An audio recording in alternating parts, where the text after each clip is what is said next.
आप मोबाइल पीछे कहता था, अब आगे मुंह घुसा दे ना करो यार। मेरी जाती राय में आज हमें फाजिल बेंच को बताना चाहिए था कि इस खत की रोशनी में आप भी सोच लें और हम भी सोच लेते हैं, क्योंकि तमाम हाई कोर्ट के बार ने फाजिल 6 जज साहिबान के साथ यकजहती का इज़हार किया है, रूल ऑफ लॉ के लिए बात की, और आज हमें मेरा ख्याल है कि ज़ाती राय है कि इस पे हमें बात नहीं करनी चाहिए थी और हमें एक दो टोक मौक़िफ़ लेना चाहिए था। अगरचे नुकसान ये होता कि अगर फाजिल बेंच सुनने से रिक्यूज़ल कर लेती तो ये जो 2-3 हफ्ते खान साहब के अपील की समात में ज़ाये हुए हैं या लगे हैं वो इर्रिवर्सिबल लॉस होता। लेकिन मैं ज़ाती तौर पर यह समझता हूँ कि जो इन जज साहिबान ने लिखा है इसके बाद फाजिल चीफ जस्टिस साहब को सोचना चाहिए कि उन्हें यह मुकदमात फैसले करने चाहिए या नहीं। ये मेरी ज़ाती राय है, पाकिस्तान तहरीक इंसाफ की नहीं है, और खान साहब की कल तक हमें इल्म होगा कि खान साहब की क्या राय है।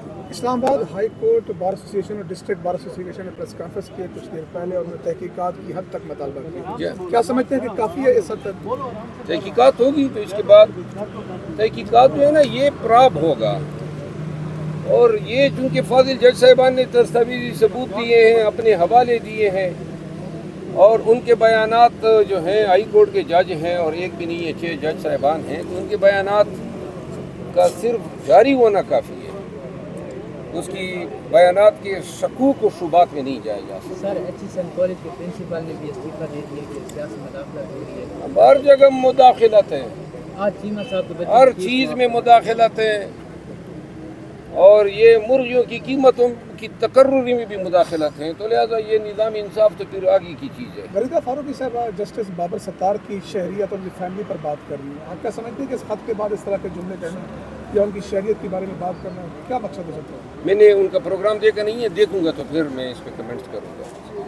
बाबर सत्तार साहब एक ऐसे जज हैं जिसको मैं कहूँगा कि हमारी अदलिया में एक जिम है, और उनकी क्रेडिबिलिटी, उनकी ज़ात, वो हर किस्म के शख्स से बालातर हैं। जब से जज बने और जज बनने से पहले बतौर वकील हम उनको जानते हैं, लिहाजा बाबर सत्तार साहब की ज़ात पे उंगलियां उठाना, बिलखसूस ये डिप्टी कमिश्नर और एसएसपी को सज़ा देने के बाद, तो ये मेरा ख्याल है कि मुनासिब फेल नहीं है। पीटीआई का स्टैंड क्या होगा इस सारे मामले के ऊपर? पीटीआई का स्टैंड तो वही होना चाहिए था आज, जो बावजूद नहीं हो रहा है, और कल खान साहब से उनकी राय जानने के बाद ऑफिशियली हम अदालत में भी और कौम के सामने अपनी पोजीशन। अच्छा सर, जिन 6 जजेस ने खत लिखा है और जो इस खत में जिनने अपना किरदार अदा नहीं किया, क्या अभी भी वो आपको क्या लगता है प्रेस्टाइज्ड हैं या अभी भी बाइस नहीं है?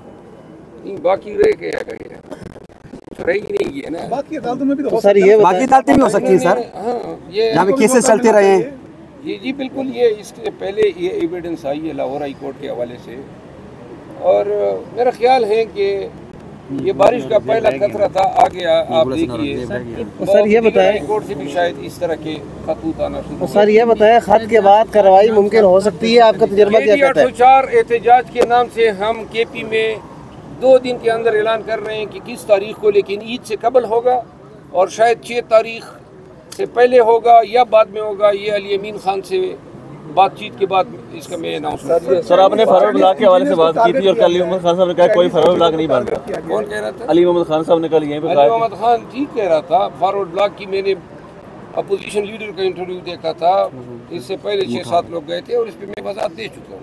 चाइनीज इंजीनियर जो है टारगेट हुए, ऐसी फिजा में आप जलसा करने जा रहे हैं, आप समझते हैं कि दहशतगर्दी के वाक़यात बढ़ रहे हैं?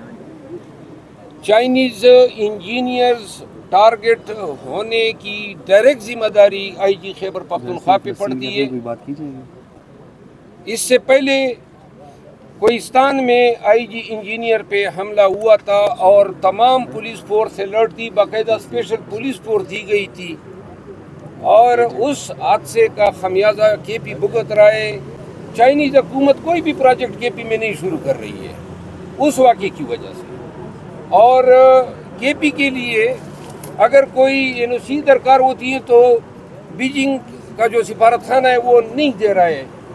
इस दूसरे धमाके ने जल्दी पे तेल का काम किया है। इससे खैबर पख्तूनख्वा के लोगों को काफ़ी नुकसान होगा और ये इस धमाके में चाइनीज़ को तहफ़्फ़ुज़ देने में नाकामी पर वो कहते हैं ना, हेड्स मस्ट बी रोल्ड। ऐसे लोगों को कटहरे में खड़ा किया जाना चाहिए। आईजी की खैबर पख्तूनख्वा की डायरेक्ट जिम्मेदारी थी और बजाय इसके कि इसका एहतसाब हो, हुकूमत ने 23 मार्च को उनको तमगे से नवाजा है। आपको कमीशन का जो है सरबराह बनाने के लिए खान साहब ने कहा था कि केपी के अंदर एक कमीशन बनाएं और जी हम ईद के बाद हम कमीशन की कार्रवाई शुरू करेंगे। दहशतगर्द कैसे पता चला? चाइनीज को बहुत हसास ट्रैवलिंग होती है, उसके बाकायदा देखिए हसास ट्रैवलिंग हो या जो भी हो, पूरी सिक्योरिटी मेजर हैं आपके पास, बख्तरबंद हैं, बुलेट प्रूफ हैं, आपके पास हज़ारों की तादाद में पुलिस नफरी हैं। क्यों कर आप चाइनीज को ये ताक़त नहीं दे सकते हैं? ये मुजरिमाना गफलत है और इस गफलत पे जिम्मेदार पुलिस अफसरान को गिरफ्तार किया जाना चाहिए। सर सूबाई लेवल पे इस पे क्या होगी? आपने कहा कि आईजी जिम्मेदार हैं, तो सूबाई जो गवर्नमेंट है वो इस पे क्या इक़दाम करेगी? मेरा ख्याल है वफाकी हुकूमत को भी देखना चाहिए। उन्होंने भी इस पे चाइनीज़ एम्बेसी से, ये हमारी पूरी मुल्क वफाकी सूबाई दोनों हुकूमतों के लिए एक लम्हा फ़िक्रिया है कि हमें वज़ाहत देनी पड़ रही है। कीमती जानों का नुकसान हुआ है, वो बेचारे आए हुए हमारे मुल्क में काम कर रहे हैं। इसका नतीजा इमीडिएटली आपने देखा कि तरबेला में जो कंस्ट्रक्शन हो रही थी नई, वो बंद हो गई है और पता नहीं कितने चाइनीज़ प्रोजेक्ट्स केपी में और मुल्क भर में मुतासर होंगे। Thank you.